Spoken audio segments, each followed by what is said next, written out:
Yes, the Reds, we're the greatest team in Europe and we're off to Wembley. We are. It's the Anfield Wrap post-match pint from the Glenbook. Neil Docking with Phil Blundell and George Trad after Liverpool 4, Tottenham 0. It was men against boys out there tonight. I've never been so calm, never been so free of nerves going into a semi-final. That the Reds were a goal behind him.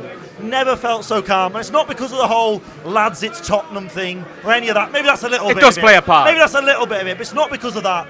It's because Liverpool are 10 times the team that Shower are, and that's even before the injuries. You saw a red machine tonight, and that was as comprehensive as a victory as you could hope to see. It was the most comprehensive victory that I think I've seen us in a semi-final, apart from a big one 4 or 5 years ago that we played some Spanish team. I don't know if you remember, but anyway, this was different to that in that even though Liverpool were so dominant, even though it was men against boys. We never really clicked into the fourth and fifth gear. We still just went through the motions, did the right things, moved the ball around so intelligently. We were absolutely phenomenal tonight without breaking a sweat. And I just absolutely loved everything about the performance. The crowd was up for it. We knew Tottenham, this was the biggest game since the Champions League final in 2019 for Tottenham.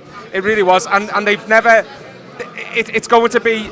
Compared to Postecoglou, and we'll probably talk about them and his reign as a Tottenham manager, but the culmination of their season could have been getting to a League Cup final, and it's testament to Arne Slot that this will be a footnote in his reign as the Liverpool manager. Where we are as teams, we are on a trajectory that we've never seen before. This team is going places, and yet we've got a big game at 16th of March coming up against Newcastle, a team that's allergic to trophies. And listen, I'm not into jinx nor anything, but we should go and win this cup for the second year in a row.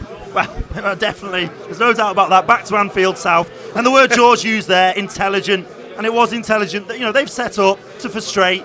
In the first 20 minutes or so, the game was a bit bitty, I thought. They were trying to break up play. There was a few instances of players rolling around who may or may not have been injured. Well, the first 20 minutes was about 6 minutes of football. It felt that way. Which was a problem, wasn't it? But still, the nerves didn't set in, and they didn't set in amongst the players or the crowd. No, it didn't. It was, I think the first sort of half hour really was Liverpool sort of seeing what Tottenham had and what they were going to do and how they were going to play, because for all he says, it's just the way we are, mate. That's not the way they are, is it, how they played tonight? That was a set-up completely at odds with it was, and you could see that as well. They didn't know what system they were playing. It was completely at odds with everything Ange Postecoglou has said since he come to Tottenham, which means, from our point of view, we didn't really have anything to go off. They played in a similar way at Brentford at the weekend, I thought, but probably not quite as City-ish, because they were... they almost, you got to remember, they were defending a lead at the start, weren't they?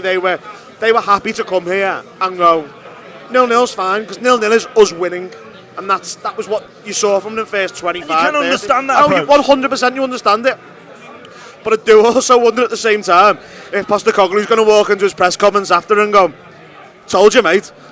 That's why I've been doing it. That's why I tried to. What I've been doing for a reason, because that's what happens when I don't." I do think that if you're coming to Anfield and not carrying really any threat for 90 minutes, then we're always going to score at some point in that game. They were highly unlikely to come away with anything. Yeah, I think the opening goal massively deflated them. I think I think what possibly deflated them more is we didn't throw the kitchen sink at them as soon as we scored. I think they were probably like, "Oh, they're just going to do it again. They're going to do it again," and we sort of just passed it round and went, "We don't need to do this straight away." I think that's indicative of a team that went looking at Liverpool, that we knew what we had to do tonight. We had to win the game. Yeah. We knew, and they were kind of caught between two stools. They could get a draw. They could win the game, but they didn't. They looked absolutely in no danger of doing that. Yeah. But we absolutely knew what the task was in hand, and the maturity that this team displayed throughout that performance. The consummate professionals.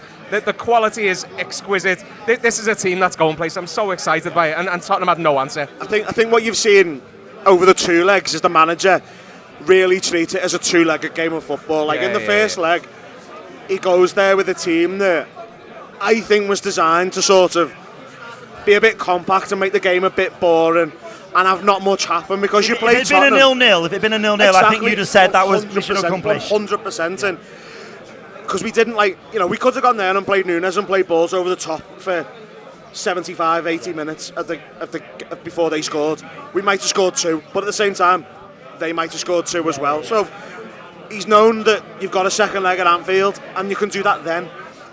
And I thought you didn't need another 6-3 in that first leg. Exactly. That's exactly right. YouTube Press the button, become a member of the Anfield Wrap from the heart of the city of Liverpool. The best way to enjoy all your Liverpool-based videos, everything you need, every single day. It is the Anfield Wrap.